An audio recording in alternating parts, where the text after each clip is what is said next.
And now, live at 8.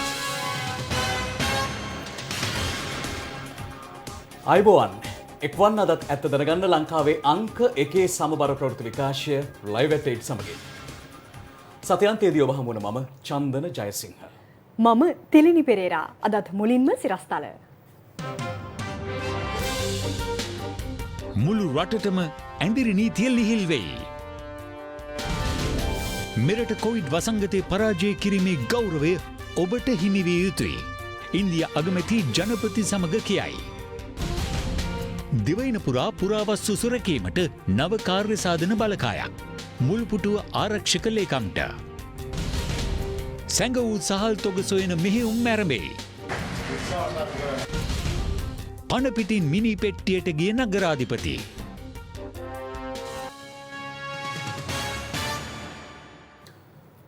Gampaha Colombo ඇතුළු දිවයිනේ සියලු ප්‍රදේශවලට පනවා ඇති ඇඳිරි නීතිය ලිහිල් කිරීමට තීරණය කර තිබෙනවා.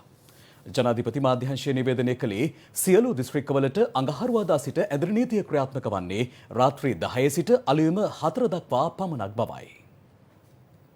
කොරෝනා වෛරස් ව්‍යාප්තියත් සමග මෙරට ඇඳිරි නීතිය පනවනු ලැබුවේ ඉකුත් මාර්තු 20 වෙනිදා සිට බලපාන ලෙසයි. එම ඇඳිරි නීතිය ක්‍රමානුකූලව ලිහිල් කෙරුණත් කොළඹ සහ ගම්පහ යන දිස්ත්‍රික්ක දෙකේ ඇඳිරි නීතිය නොවෙනස්ව අඛණ්ඩව ක්‍රියාත්මක කෙරුණා. ඒත් අද සවස ජනාධිපති මාධ්‍ය අංශය නිවේදනය කළේ එම දිස්ත්‍රික්ක දෙකද ඇතුළුව දිවයිනේ සියලු ප්‍රදේශවලට මින් ඉදිරියට ඇඳිරි නීතිය ක්‍රියාත්මක වන්නේ රාත්‍රී 10 සිට අලුයම 4 දක්වා පැය 6ක කාලයක් තුල පමණක් බවයි. එමෙන්ම ලබන අඟහරුවාදා සිට කොළඹ සහ ගම්පහ හැර සෙසු දිස්ත්‍රික්ක අතර ගමනාගමනයටද අවස්ථාව සැලසෙනවා. කෙසේ වෙතත් කලින් නිවේදනය කළ පරිදි හෙට සහ අනිද්දා යන දෙදින තුල මුළු දිවයිනටම බලපාන පරිදි ඇඳිරි නීතිය ක්‍රියාත්මකයි.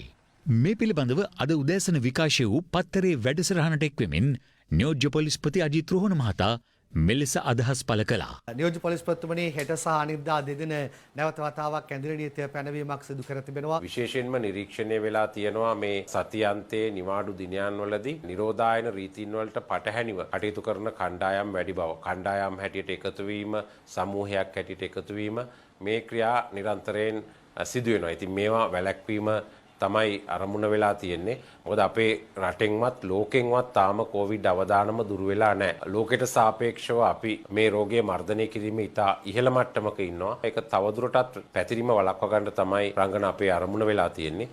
කොළඹ සහ ගම්පහ තත්ත්වයන් පිළිබඳව වරින් වර අවධානය යොමු කළා. අපිට ඔබතුමාත් එක්ක නැවත වතාවක් මේ පිළිබඳව තවදුරටත් පැහැදිලි කර ගැනීමක් කරගන්න පුළුවන් වේද? ඔව් ඇත්තටම දැන් ඔබ දන්නවා මේ පොකුරු 31කින් තමයි මේ රෝගීන් බිහි වුණේ. දැන් මේ පොකුරු 31කින් පොකුරු 5ක් තමයි කොළඹ ගම්පහ දිස්ත්‍රික්ක වලින් පිටතට ඇති වුණේ. අනිත් සියලුම පොකුරු ඇති වුණේ කොළඹ ගම්පහ දිස්ත්‍රික්ක ආශ්‍රිතව. ඉතින් ඒ නිසා තමයි මේ අවදානම තාම තියෙන්නේ. ඉතින් පහුගිය 11 වෙනිදා ආරම්භ කරපු මේ ක්‍රියාවලිය 99%ක්ම සාර්ථක ලෙස පැවැත්වුණා. ජනතාවේ සම්බන්ධව සහයෝගය දුන්නා. හැබැයි අතර අර මාලිගාවත්තේ වගේ අවාසනාවන්ත සිදුවීමුත් ඇති වුණා. මාලිගාවත්තේ අත්අඩංගුවට ගත්ත 6 දෙනා අධිකාරියට ඉදිරිපත් කළා රක්ෂිත බන්ධනාගාර ගත කළා. ඔවුන්ට තියෙන චෝදනා තමයි මිනිමරුමක් නොවන මනුෂ්‍ය ඝාතනයක් සිදු කිරීම, ඒ වගේම නොසැලකිලිමත් ක්‍රියාවලින් තුවාල සිදු කිරීම, නීති විරෝධී රැස්වීම් වල සමාජිකයෝ වීම, ඒ වගේම නිරෝධායන රීතීන් වලට පටහැනිව කටයුතු කිරීම, කුමන්ත්‍රණය කිරීම. දැන් මේ වගේ වැරදි වලට වරදකරු වුණොත් මේ වැරදි සියල්ලටම අවුරුදු 10ක බරපතල වැඩ ඇතිව සිර දඬුවම් නියම කරන්න, ඒ වගේම දඩ නියම කරන්න අධිකාරියට හැකියාවක් තියෙනවා. ඉතින් ඒ නිසා එවැනි කටයුතු වල නිරත වෙන්න එපා. COVID-19 පිළිබඳව ගෞරවය ජනාධිපති ගෝඨාභය රාජපක්ෂ මහතාට හිමි විය යුතු බව ඉන්දියා අග්‍රාමාත්‍ය නරේන්ද්‍ර මෝදි මහතා පවසනවා. අද ජනාධිපති ගෝඨාභය රාජපක්ෂ මහතා සමග දුරකථන සංවාදයකට එක්වෙමින් ඉන්දියා අග්‍රාමාත්‍යවරයා මේ බව පැවසුවා. මෙහිදී කොවිඩ් අර්බුදය හමුවේ දෙරට අතර ද්විපාර්ශ්වික සබඳතා තවදුරටත් වර්ධනය කර ගැනීමටද දෙරටේ නායකයින් එකඟතාවය පළ කළා. ඉන්දියා අග්‍රාමාත්‍යවරයා සහ ශ්‍රී ලංකා ජනාධිපතිවරයා අතර දුරකථන සංවාදයක් අද පෙරවරුවේ පැවැත්වුණා.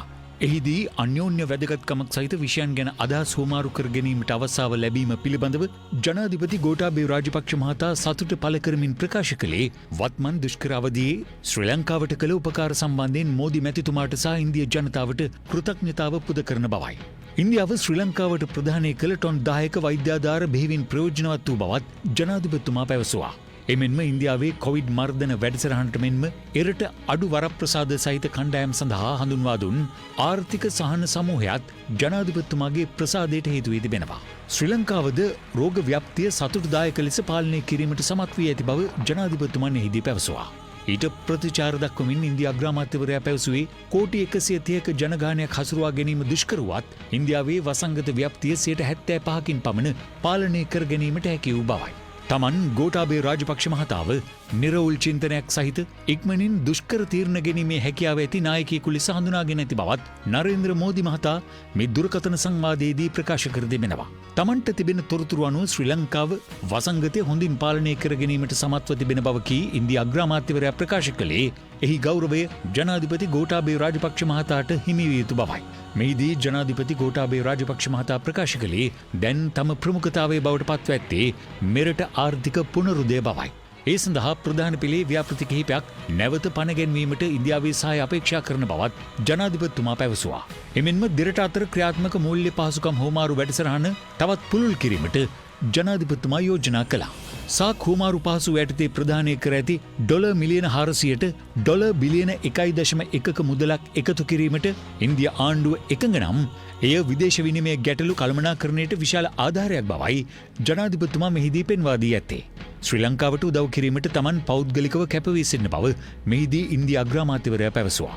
ශ්‍රී ලංකාවට වාසිදායක කොන්දේසි යටතේ සහාය වීමට සූදානම් බවත් ඉන්දියා නායකයා ප්‍රකාශ කළා. ඒ සඳහා කොළඹ ඉන්දිය මහ කොමසාරිස්වරයා සමග වැඩ කිරීමට සුදුසු නියෝජිතයෙකු පත් කරන ලෙසයි ජනාධිපතිතුමාට ප්‍රතිචාර දක්වමින් ඉන්දියා අග්‍රාමාත්‍යවරයා ප්‍රකාශ කර ඇත්තේ. දැනට ගොඩනැගී ඇති ද්විපාර්ශ්වික හවුල්කාරීත්වය ජනතාවට ඍජු ප්‍රතිඵල අත්වන සහ ආහාර සුරක්ෂිතතාව ප්‍රමුඛතාව කොටගත් ව්‍යාපෘති ලෙස ඉදිරියට ගෙන යාමටද නායකයෝ දෙදෙනා මෙහිදී එකඟතාවයේ පළ කර ඇති බවයි ජනාධිපති මාධ්‍යංශය සඳහන් කළේ.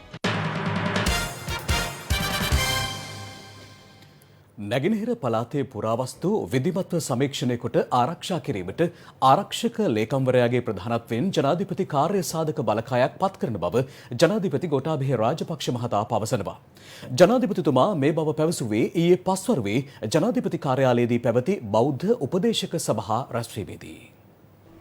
සෑම මසකම රැස්වන බෞද්ධ උපදේශක සභාවේ දෙවැනි රැස්වීම ඊයේ පස්වරුවේ ජනාධිපති කාර්යාලයේදී පැවැත්වුණේ ජනාධිපති ගෝඨාභය රාජපක්ෂ මහතාගේ සහ මහා සංඝරත්නයේ සහභාගීත්වයෙන්. මෙහිදී පුරාවස්තු විනාශය පිළිබඳව මහා සංඝරත්නය කරුණු ඉදිරිපත් කළ අතර ඒ සියල්ල සැලකිල්ලටගෙන ඓතිහාසික ස්ථාන කේන්ද්‍ර කරගනිමින් ඒවා ආරක්ෂා කරගැනීමේ පුළුල් වැඩපිළිවෙලක් පුරාවිද්‍යා දෙපාර්තමේන්තුවේද සහයෙන් ක්‍රියාවට නංවන බව ජනාධිපතිතුමා සඳහන් කළා.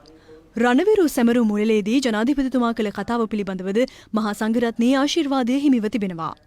කොවිඩ් වසංගතයෙන් ව්‍යාකූලත්වයට පත් සමාජය ප්‍රකෘති තත්වයට පත් කිරීමේදී භික්ෂූන් වහන්සේගෙන් සැදුම්ලත් කමිටුවක්ද ඉදිරියේදී පත් කර නිසි වැඩපිළිවෙලක් ක්‍රියාත්මක කිරීම පිළිබඳව මෙහිදී අවධානය යොමුව තිබෙනවා. නොසිතූ ආකාරයෙන් ඇතිවී තිබෙන වසංගත ව්‍යසනය නිසා මුළුමහත් රටේම කටයුතු කාරණා ඉතාම ප්‍රවේශමෙන් බුද්ධිමත්ව කාර්යශූරව සිද්ධ කළ යුතු අවස්ථාවක්. මේ වගකීම ගරුතර මහා සංඝයා වහන්සේටත් පැවරෙන බව අවබෝධ කරගෙන ඉදිරි කටයුතු සංවිධානය කර ගැනීම විශේෂයෙන්ම සිද්ධ විය යුතු දෙයක් වෙනවා. මේ රටේ ඉතිහාසයක් තියෙනවා. මේ රටේ ඉතාමත් වටිනා පුරාවිද්‍යාත්මක පැත්තක් තිබෙනවා. ජාතික උරුමයක් තිබෙනවා. මේ ඉතිහාසයේ මේ පුරාවිද්‍යාව මේ ජාතික උරුමය අනාගත පරපුරට ආරක්ෂා කර දෙන වැඩපිළිවෙලක් එතුමා බලාපොරොත්තු වෙනවා. මහා සංඝරත්නයේ වශයෙන් අපි ඒ සඳහා එතුමාට උපදෙස් දීමේදී අපි වැදගත් කොට සලකන්නට ඕන ඒ කාරණය. බුදුහා විහාරය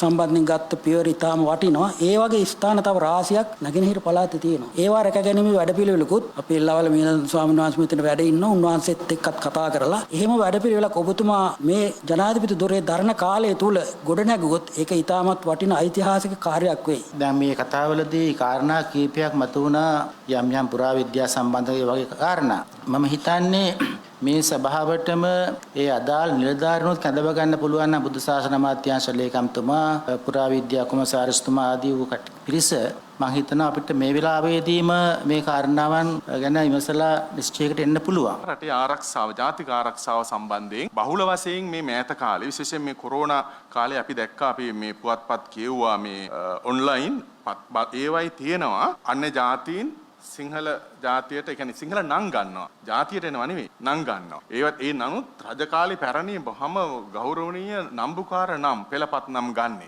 අපි දැනට නිකුත් කරන හැඳුනුම්පතේ උනත් තියෙනවා පළවෙනි නම දාලා වෙනත් නම් කිය. ඉතින් මම යෝජනා කරනවා මේ වෙනත් නම් වලට කලින් තිබිච්ච නම අනිවාර්යෙන් ඇතුල් කරන්න ඕන. ජාතික ආරක්ෂාව පිළිබඳව මම නිතරම ක්‍රියා කරනවා. මම ඒ හින්දා තමයි ආරක්ෂක ලේකම්වරයාගේ ඉඳලා සියලුම ඒහා සම්බන්ධ තනතුරු මට විශ්වාස ඒ වගේම හැකියාවක් තියෙන දක්ෂ පුද්ගලයන් පත් කරලා තියෙන්නේ. ඒ අයට මම නිසි උපදෙස් දීලා තිනවා සෑම විටම සාකච්ඡා කරනවා. බුද්ධ්‍යාංශය ඉතාමත්ම වැදගත් මේ කාර්යයේදී. ඒ අයට නිසි බලතල ලබා දීලා තිනවා. හොඳ පුද්ගලයන් මම පත් කරලා තියෙනවා. සෑම අංශයක් කෙරෙහිම අපි කටයුතු කරන්නට බලතලත් උපදෙසුත් ඒ අයට ලබා දීලා තියෙන අතර නිරතුරුවම මමත් ඒ පිළිබඳව එයාත් සමග මේ කාර්ය හරියට සිද්ධ වෙනවාද කියන එක මම පරීක්ෂා කරනවා. ඔබ වහන්සේලා දැකලා ඇති කුඩු සම්බන්ධෙනුත් පසුගිය කාලේ කොතරම් ඒවා අත්අඩංගුවට ගත්තද කියන එක නාවික හමුදාව සහ පොලිසිය අසින් ඉතිහාසයේ නොවිරු තරමට ගත්තා. මොකද අපි ඒ පිළිබඳව විශාල ක්‍රියාමාර්ගයක් අරගෙන තිබෙනවා. මෙහිදී මේක ඉතාමත්ම අභියෝගයට ලක් වුණු දෙයක්. වහන්සලා දන්නවා විවිධ තැන්වලට මේක පැතිරිලා තියෙනවා. විවිධ අය අතර මේකේ සහයෝගය ලැබිලා තියෙනවා. ඉතින් ඒවා පාලනය කරගෙන ඉස්සරහට යන්නට සුදුසු මං හිතනවා ඒක නිලධාරීන් මම පත් කරලා තියෙන එක ක්‍රියාත්මක වෙනවා. COVID-19 රෝගීන් 40 දෙනෙකු අද සුවය ලබා රෝහල් වලින් පිටත්ව ගියා. මේ අතර අද දිනේ මෙතෙක් රෝගීන් 17 දෙනෙකු වාර්තා වූ අතර ඒ අනුව මෙරටින් හමු වූ COVID-19 රෝගීන් සංඛ්‍යාව 1085ක්.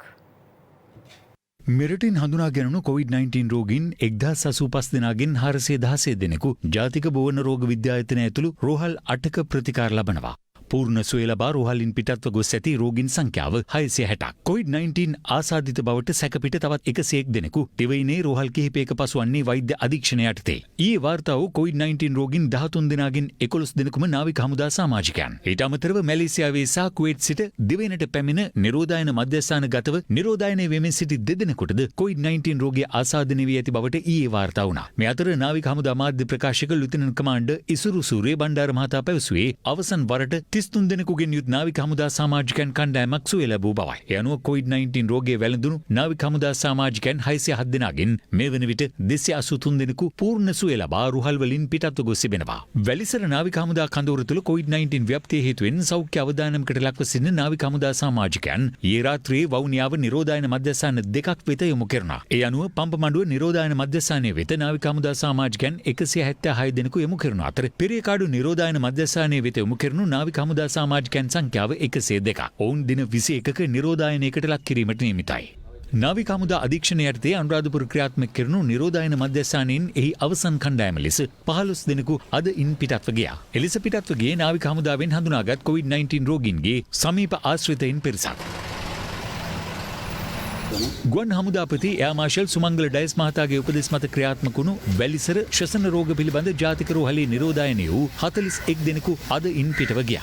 COVID-19 ව්‍යාප්තිය හේතුවෙන් දිවෙනට පැමිණීමට නොහැකිව රුසියාවේ මොස්කව්වේ රැඳී සිටි 261 දෙනෙකු ඊයේ රාත්‍රියේ දිවෙනට පැමිණියා. ඔවුන් අතර සිටි එක් අයෙකු රෝගී තත්ත්වයක් හේතුවෙන් ඇතුළත් කෙරුණේ මේගම මූලික රෝහලටයි. අනෙක් සියලු දෙනා වස්කඩුව සහ හෝමාගම දියගම නිරෝධායන මධ්‍යස්ථාන වෙත යොමු කෙරුණා.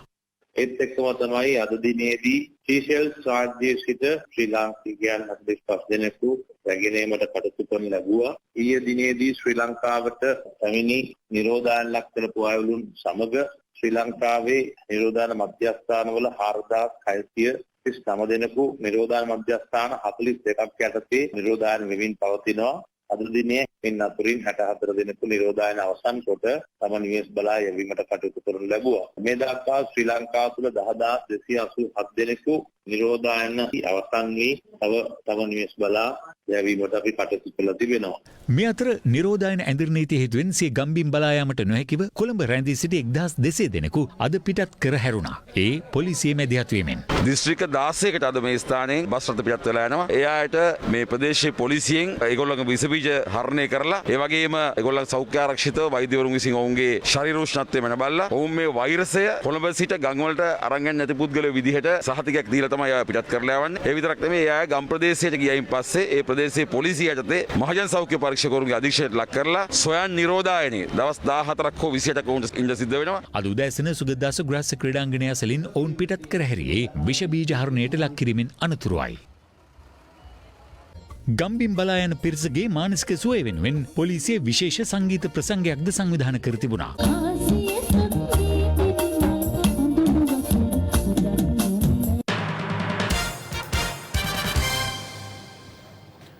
පරිප්පු සීනිය ඇතුළු ආනයනික භාණ්ඩ වර්ග රැසකට පැන වූ විශේෂ වෙළඳ භාණ්ඩ බද්ද ඊයේ සිට ක්‍රියාත්මකයි.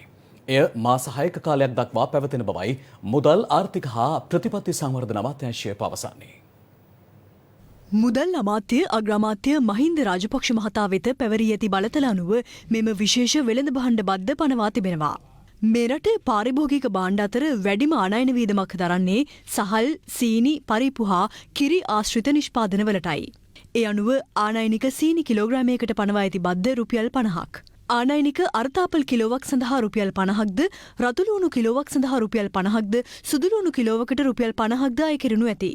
පියලිකල පරිප්පු කිලෝග්‍රෑමයකට පැනවෙන බද්ද රුපියල් 10ක්. පියලිකල මේ වර්ගයට හා කොණ්ඩ කඩල සඳහා කිලෝවකට රුපියල් 10ක බද්දක් අය කෙරෙනවා. බඩේරිඟු කිලෝවකට රුපියල් 25ක් සහ පොතු හරින ලද රටකජු කිලෝග්‍රෑමයකට රුපියල් 220ක් ලෙසද නව බදු පැනවීමට අනුව අය කෙරෙනු ඇති. එමෙන්ම දොඩම් සඳහා රුපියල් 125ක්, මිදි සඳහා රුපියල් 200ක්, ඇපල් සඳහා රුපියල් 100ක්, රටින්දි සඳහා රුපියල් 100ක් ලෙස විශේෂ වෙළඳ භාණ්ඩ බද්ද පනවා තිබෙනවා. පනවා ඇති අතිවිශේෂ වෙළඳ භාණ්ඩ බද්ද අනුව සැමන්, මැකරල්, හුරුල්ලන් හා අනෙකුත් සකස් කළ සුරක්ෂිත මාළු කිලෝග්‍රෑමයක් සඳහා රුපියල් 100ක බද්දක් අය කෙරෙනවා. මාගරින් කිලෝග්‍රෑමයකට රුපියල් 650ක් සහ යෝගට් කිලෝග්‍රෑමයකට රුපියල් 800ක් ලෙස විශේෂ වෙළඳ භාණ්ඩ බද්ද අය කර තිබෙනවා. ආනයනික තෙල් වර්ග සඳහා කිලෝග්‍රෑමයකට රුපියල් 350ක් වන පරිදි නව බදු ක්‍රියාත්මකයි. මෙම බදු පැනවීම සම්බන්ධයෙන් පිටකොටුව තොග විලඳුන් මෙලෙස අදහස් පළ කළා. අලවලටත් වැඩි වුණා. අලවලට 80 වගේ 110ට යනවා. සුදු නෝන 180යි. ඒක ටිකක් අඩු වෙලා තියෙනවා. අනිත් බඩවල ඔක්කොම සාමාන්‍ය ගානෙන් තියෙනවා. වැඩ වෙන එක දැන් අමාරු තමයි අපිට.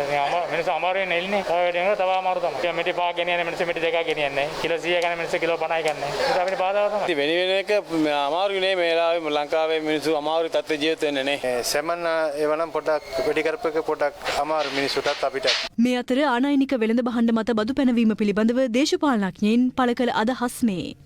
සමස්ත ජන සමාජයේම වැටී සිටින මොහොතක රජය කරන්නට ඕන වැටුණු මිනිස්සයව නැගිට්ටවීම.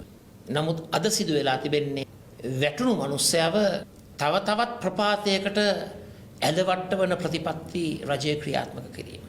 මේ බඩු මිල වැඩි කිරීම, බදුබර වැඩි කිරීම හිංසනකාරී ක්‍රියාවක්. මේ හිංසනය ඊ타මත්ම අමානුෂීය හිංසනයක් හැටියටයි මම දකින්නේ.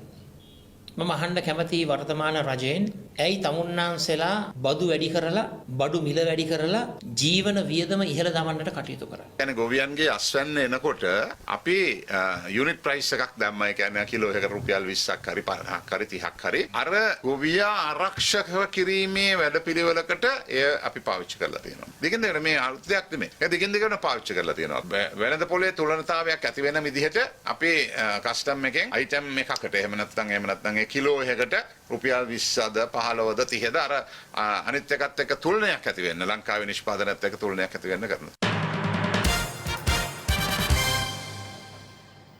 රජයේ පාලන මිලට සහල් නිකුත් කිරීමට තමන්ට හැකියාවක් නොමැති බව මහා පරිමාණ සහ මධ්‍යම පරිමාණ සහල් මෝල් හිමියන් පවසනවා.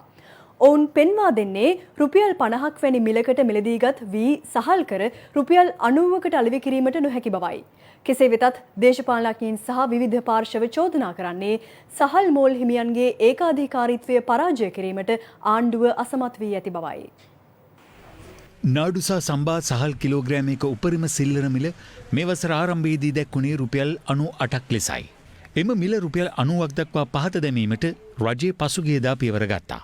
මෙම තීරණයත් සමග වෙළඳපොළ තුළ සහල් හිඟයක් නිර්මාණය වූ අතර සහල් මෝල් හිමියන් සඳහන් කළේ එම මිල ගණන්වලට සහල් අලෙවි කිරීමට නොහැකි බවයි. මෙම තත්ත්වයත් සමග චෝදනා එල්ල වුණේ සහල් තොග තිබියදීත් වෙළඳපොළට ඒවා නිකුත් කිරීමට සහල් මෝල් හිමියන් පියවර නොගැනීම හරහා මෙම සහල් අර්බුදය නිර්මාණය වූ බවයි.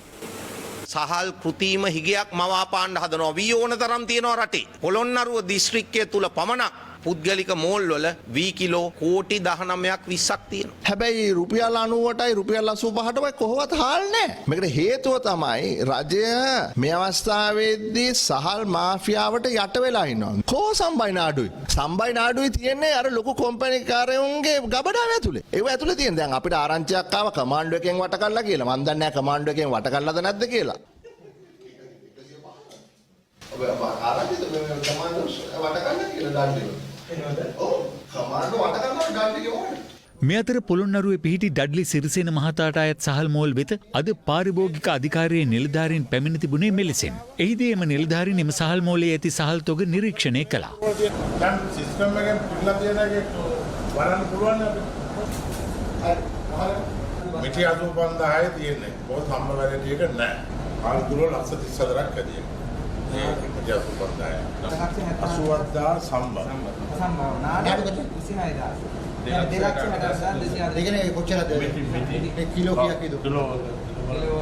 දින දෙකක් සඳහා වූ මෙරට සමස්ත සහල් අවශ්‍යතාවට සරලන සහල් තොගයක් එම සහල් මෝල් සතුව පවතින බවටද එහිදී අනාවරණය වුණා. මේ අපි කියමුකෝ අපි ඩැඩ්ලි මහත්තයා ලංකාවට කන්න දෙනවා ඉදිරි සුමාන දෙක තුනට මම ගානේ දෙනවා. කිලෝ කොච්චර? 2 කිලෝ හාල් කිලෝ හදන්න පුළුවන් සර් ලක්ෂ 107ක්. ඔව්. දවසේ අවශ්‍යතාවය ලක්ෂ 50යි. එතකොට දවස් දෙකකට පුළුවන්. දවස් දෙකයි. කෙසේ වෙතත් ඩඩ්ලි සිරිසේන මහතා මෙහිදී සඳහන් කළේ යෝජිත මිල ගණන් වලට සහල් ලබා දීමට අපහසු බවයි. කඩ ටික දුවන්නේ අපිට ආයත දෙන හාල් සල්ලිනේ තමයි කඩේ දුවන්නේ. මම සල්ලි දාන්න ඕන 89 කියලා ඌට අද චාර්ජස් කියලා ආපහු ඉල්ලන. ඌ අඬන අපිට ඌ කවිලා කම්ප්ලේන්ට් මෙන්න ඩැඩ්ලි මහත්තයා 89 බිල දානවා. හැබැයි මගෙන් ගන්නව අර ගන්නට. කෝල් එක දීපුවාම 95ක් වෙන කිලෝ එකක්. දැන් පොඩ්ඩක් එකක් බලන්න ඕනේ. ඒක නෑ මම කතා කරන්න ඕනේ. නෑ මම එහෙම කළා නෑ. එහෙම කරන්න එපා. හොඳ නෑ. එහෙම කළා නෑ. රට තුළ පවතින සහල් අර්බුදය සම්බන්ධයෙන් දේශපාලනඥයින්ටද ඔහු චෝදනා එල්ල කළා. මේ මීඩියා සංදර්ශනනේ ඔක්කොම තියෙන්නේ. දැන් රොජාන් රන්සිංහ කරන්නේ ඡන්දේ. හාල් මිල අඩු කරපුවාම වී මිල අඩු වෙනවා කියන එක වී අලුයම මණ්ඩලයේ බාර ඇමතියා දන්නේ නැහැ. මේ දේශපාලන ප්‍රතිඵල මේක මෙහෙම කරන්න එපා. මේක අර රොජාන් රන්සිංහගේ සොන්නේකුයි අර නාමකරණ ආරන්න කියලා මම දැන් මීඩියාකට කියන්නම්කො මූ උඩ පුරලනවා අරු තප්පුලනවා. නාමල් කරනවා ආරන්න තප්පුලනවා. රොජාන් රන්සිංහ උඩ පුරලනවා. හරිද? ඒකයි මේ ප්‍රශ්නේ. ඒකින්ද ඒ දෙන්නට මගෙත් එක්ක විවාදයකට මම එනවා. ස්වර්ණවාහිනී කොහොම ලෑස්ති කරන්න, නාමල් කරුණා රත්නවල ලෑස්ති කරන්න, මේ බුරණ රොජාන් රණසිංහ ලෑස්ති කරන්න, ඩඩ්ලි සිරිසේන එනවා. වෙලාව ප්‍රශ්නයන්න මට කියන්න ඕනලාකම. නොහිතපු වෙලාවක ආපු කොරෝනා වසංගතය නිසා අපේ රටේ සංචාරක කර්මාන්තයට ඇතිවුණු බලපෑම සුළුපටු නැහැ. නමුත් මේ වසංගතයේ පාලනයට අපේ රට ගෙන ඇති සාධනීය පියවරත් සමග මුළු මහත් ලෝකයේම අවධානය දැන් අපේ රට වෙත යොමු වෙලා. මේ අතරේ මේ දවස්වල අන්තර්ජාලයේ හුවමාරු වන තවත් වීඩියෝ පටයක් නිසා අපේ රටේ මිනිසුන්ගේ අවංක බව පිළිබඳව අපි හැමෝටම සතුටු වෙන්න පුළුවන්. මේ ධනෙන් බලෙන් දුප්පත් වුවත් මිනිසත් බවින් පොහොසත් අපේම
phones, their iPads in these 2 bags, like everything valuable in there.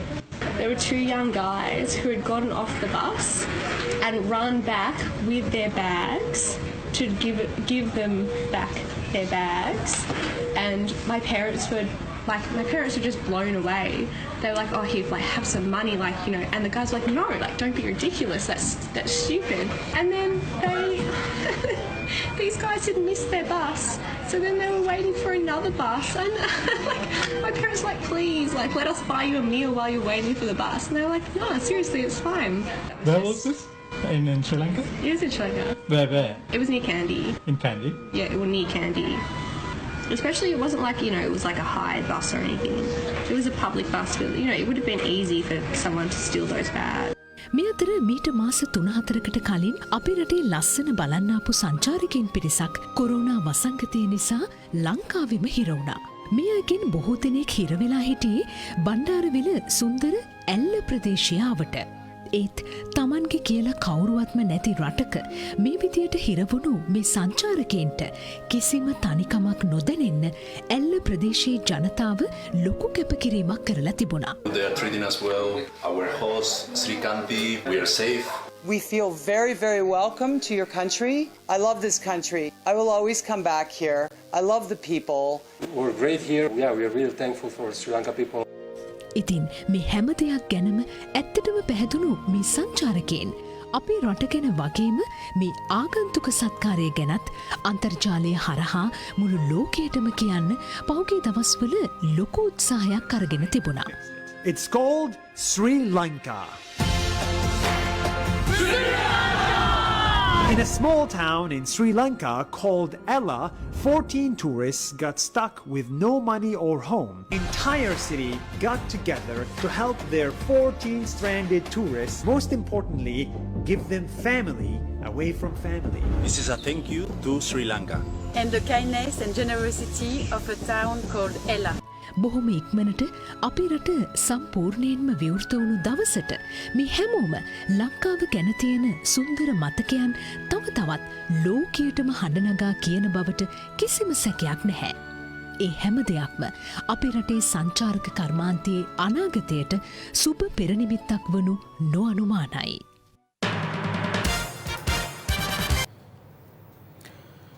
මෙවර පොසොන් පොහොය වෙනුවෙන්ද සිල් සමාදම් වීම ඇතුළු වත්පිළිවෙත් නිවෙස්වල සිටම ඉටු කරන ලෙස ආණ්ඩුව සැදැහැවතුන්ගෙන් ඉල්ලා සිටිනවා. සෞඛ්‍යංශවල උපදෙස් මත මේ පියවර ගත යුතු බවයි අග්‍රාමාත්‍ය කාර්යාලය නිවේදනය කළ නිකුත් කළ නිවේදනයක දැක්වෙන්නේ. පොසොන් උත්සවයේ ආගමික කටයුතුවල නිරත විය යුතු ආකාරය සම්බන්ධයෙන් අද අග්‍රාමාත්‍ය කාර්යාලයේ නිවේදනයක් නිකුත් කළා. එහි දැක්වෙන්නේ ලබන පොසොන් පොහොයටත් ඉකුත් වෙසක් පොහොයේදී මෙන්ම නිවෙස්වල සිටමින් වතාවත්වල යෙදෙන ලෙස බුද්ධ ශාසන අමාත්‍යාංශයේ ලේකම්වරයා දැනුම් දෙන බවයි. පොසොන් පොහොය දිනේ මාධ්‍ය ආයතන විසින් විශේෂ ආගමික වතාවත් සජීවීව විකාශය කරන බවත් අග්‍රාමාත්‍ය කාර්යාලයේ නිකුත් කළ නිවේදනයේ දැක්වෙනවා. එම කටයුතුද සිදු කරන්නේ සමාජ දුරස්ථභාවය රඳවාගෙන නියමිත සෞඛ්‍ය උපදේශනයන්ට යටත්වයි. මේ අතර රුසියාවේ නව ශ්‍රී ලංකා තානාපතිවරයා ලෙස පත්වීම ලැබ සිටින විශේෂඥ වෛද්‍ය MD ළමාවංශ මහතා අද අග්‍රාමාත්‍ය මහින්ද රාජපක්ෂ මහතා බැහැදුටුවා. ඒ ළමාවංශ මහතා සිය දුරේ වැඩ ඇරඹීමට රුසියා බලා පිටත් යාමට පෙර ආතුවයි.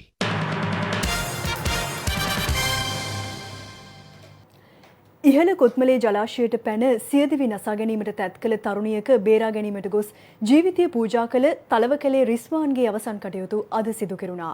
මේ අතර මියගිය රිස්වාන් මධ්‍යම පළාත් ආණ්ඩුකාරවරයාගේද ඇගයීමට ලක් වුණා. මීට දින දෙකකට පෙරදී ඉහළ කොත්මලේ ජලාශයට පැන සියදිවි නසා ගැනීමට තැත් කළ 22 වැනි තරුණියක් බේරා ගැනීමට තලවකැලේ හමීඩ් රිස්වාන් උත්සාහ කළා. මේ තරුණයාගේ එම ක්‍රියාව ඒ මොහොතේ ඒ අසල සිටි පිරිසගේ ජංගම දුරකථනවලද පටිගත වී තිබුණා. නමුත් අවාසනාවන්ත ලෙස මේ සිදුවීමෙන් රිස්වාන් දියේ ගිලී ජීවිතක්ෂයට පත් වුණා. මේ අතර තලවකැලේ පොලිසියේ ප්‍රධාන පොලිස් පරීක්ෂක රුවන් ප්‍රනාන්දු මහතාගේ මැදිහත්වීමෙන් අදාළ තරුණිය බේරා ගනු ලැබුවා. මියගිය රිස්වාන්ගේ දේහය තලවකැලේ රිස්වාන්ගේ නිවසට එදින සවස ගෙනෙනු ලැබුවා. දෙදරු පියෙක් වන රිස්වාන්ගේ දේහය පිළිබඳ අවසන් කටයුතු අද සිදු වුණේ බෞද්ධ ආගමික වතාවත් වලට අනුවයි.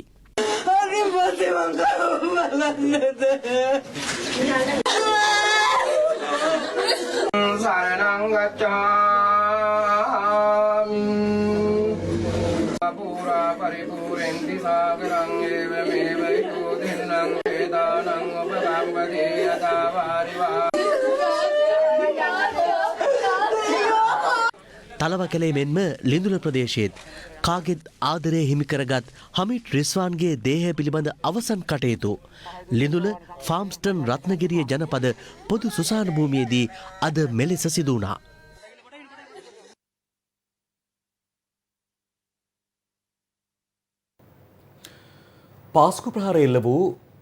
පාස්කු ප්‍රහාර එල්ල වූ දින දෙහිවල ට්‍රොපිකල් ඉන් ලැබුම් හලේ බෝම්බය පුපුරවාගත් පුද්ගලයා ඊට පෙර දින ටාජ් සමුද්‍ර හෝටලයට පැමිණ ඇති බවට අනාවරණය වූ සාක්ෂිය අද යළිත් තහවුරු වුණා.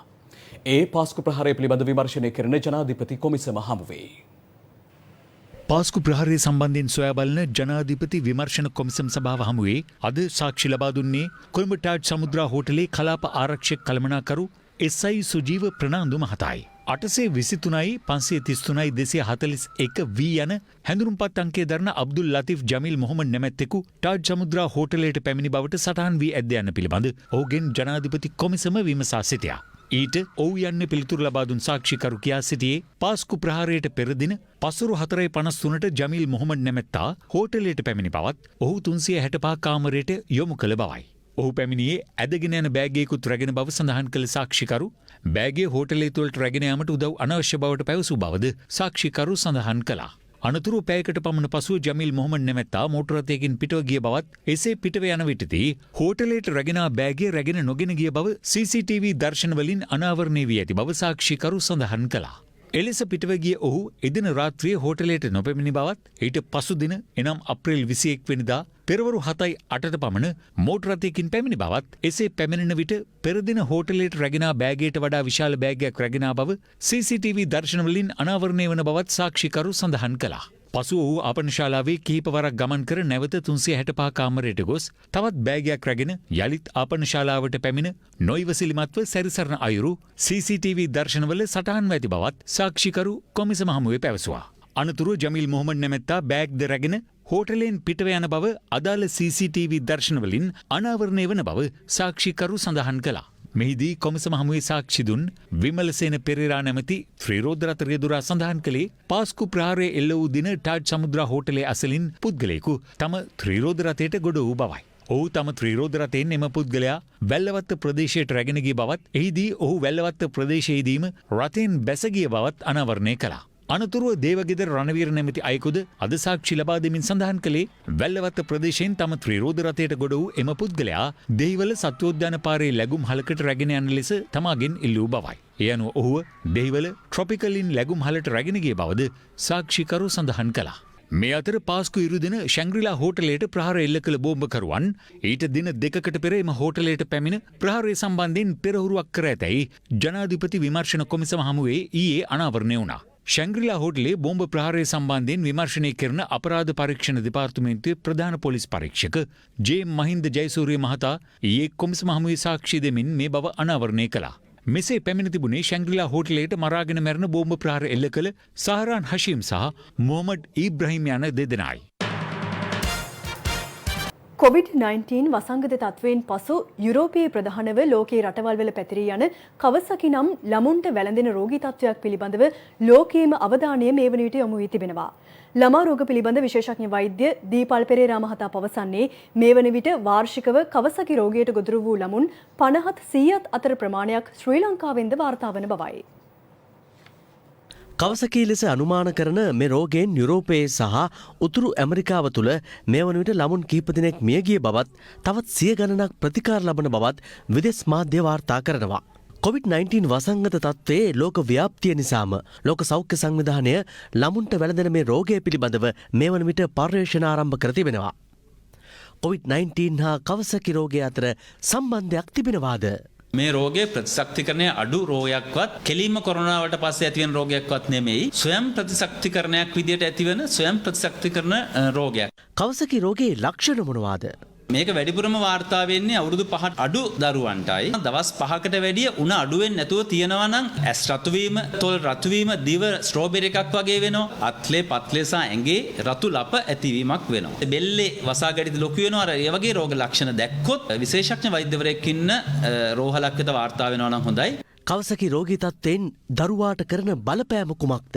කවසකි කියන්නේ කෙලින්ම වෛරස් උණක් නිසා ඇතිවන රෝගයක් නෙමෙයි. ඒක ස්වයං ප්‍රතිශක්තිකරණ රෝගයක්. භයානකම දේ තමයි මේ රෝගය හෘදය වස්තුවට සහ හෘදය වස්තුවට රුධිරය සපයන කිරීටක ධමනි වලට බලපානවා. ප්‍රතිකාර ඉක්මනට ලබා දුන්නේ නැත්නම් දීර්ඝ කාලීනව හෘදයාබාධ සහ ප්‍රශ්න ඇති වෙනවා.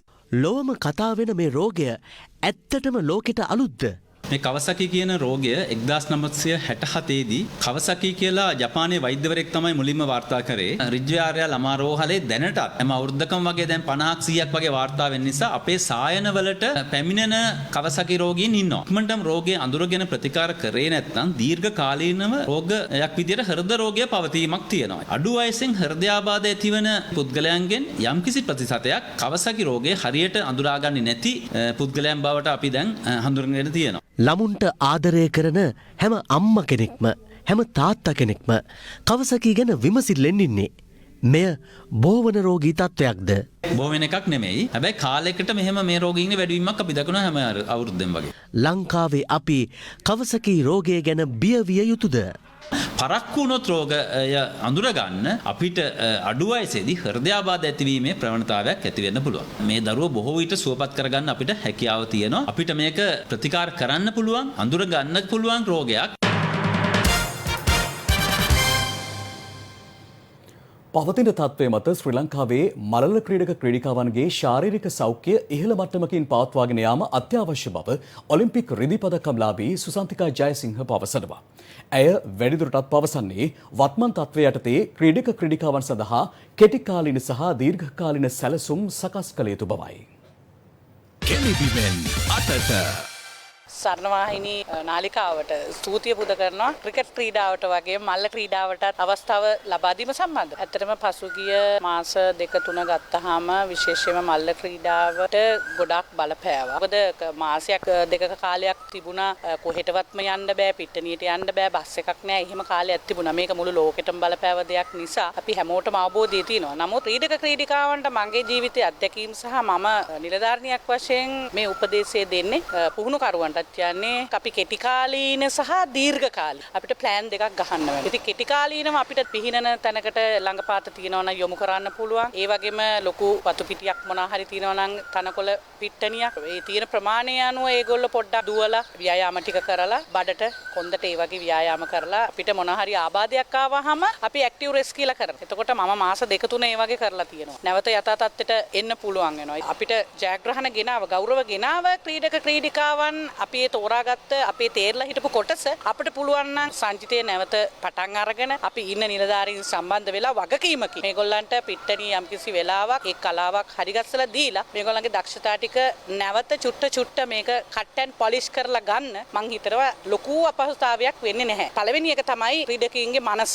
අපි මේක මෙන්ටලි ෆිට කරන්න ඕනේ. මේක කරන්න පුළුවන්. ඒ වගේ අවස්ථාවකදී අපි කොහොමද මුහුණ දෙන්නේ? මේක තමයි අභියෝග. මානසිකත්වයේ ශක්තිමත් කරලා අවශ්‍ය කරන පසුබිම් ක්‍රීඩා අමාත්‍යාංශය හරහා ජාතික ඔලිම්පික් කමිටුව මල්ල ක්‍රීඩා සංගම ඒ වගකීම් හරියට අරගෙන අපි කටයුතු කරගෙන ගියොත් මල්ල ක්‍රීඩාව ශක්තිමත් කරන්න මං හිතන්නේ ලොකු අපහසු කාර්යයක් කියලා.